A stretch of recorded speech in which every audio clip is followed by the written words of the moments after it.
कभी एक खिलौना अपने छोटे मालिक का बदला लेने निकल पड़ता है। आधी रात को वह कई सॉसेज फेंक देता है। जैसे ही एक कुत्ता उन्हें खाने के लिए पास आता है, वह अचानक गायब हो जाता है। पड़ोसी अपने कुत्ते को ढूंढता रहता है। तभी उसे एक अजीब आवाज सुनाई देती है। वह एक छोटी झोपड़ी के अंदर जाता है और उसे लगता है कि उसका खोया हुआ कुत्ता वहीं है, लेकिन अचानक खिलौना उसके सामने आ जाता है। यह सब एक जाल था। अगले ही पल खिलौना पड़ोसी पर हमला कर देता है। असल में इस खिलौने को एक बच्ची की सुरक्षा और साथ निभाने के लिए बनाया गया था। इसकी निर्माता आंटी हुआ एक टॉय डिजाइनर थी। उन्होंने इस प्रोजेक्ट पर बहुत मेहनत की, लेकिन लैब में हुए एक विस्फोट के कारण उन्हें इसे बीच में ही छोड़ना पड़ा।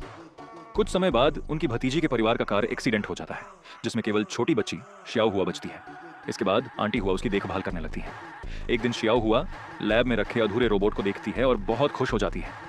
आंटी हुआ फैसला करती हैं कि इसी रोबोट को पूरा करके बच्ची का साथी बनाया जाए। वह अपने साथियों की मदद से उसे तैयार करती हैं और सफलतापूर्वक बच्ची के साथ पेयर कर देती हैं। इसके बाद दोनों हर समय साथ रहने लगते हैं, लेकिन धीरे धीरे इस खिलौने में खुद की सोच और चेतना विकसित होने लगती है।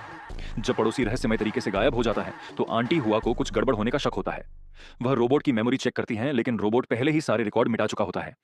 घबराकर वह उसे वापस लैब ले जाती है, लेकिन वहां से भी रोबोट भाग निकलता है।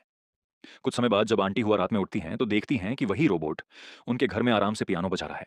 वह डर जाती है। रोबोट कहता है कि वह सिर्फ शियाओ हुआ की रक्षा करना चाहता है, लेकिन जैसे ही आंटी उसका विरोध करती हैं, रोबोट उन्हें काबू में कर लेता है। मौका देखकर आंटी हुआ एक गिलास गिराकर शोर मचाती है। रोबोट का सिस्टम कुछ देर के लिए खराब हो जाता है और वह भाग निकलती है, लेकिन रोबोट फिर से उनके पीछे आ जाता है और उनका रास्ता बंद कर देता है। तभी छोटी शियाओ हुआ हिम्मत दिखाते हुए एक स्क्रू ड्राइवर से रोबोट पर हमला कर देती है।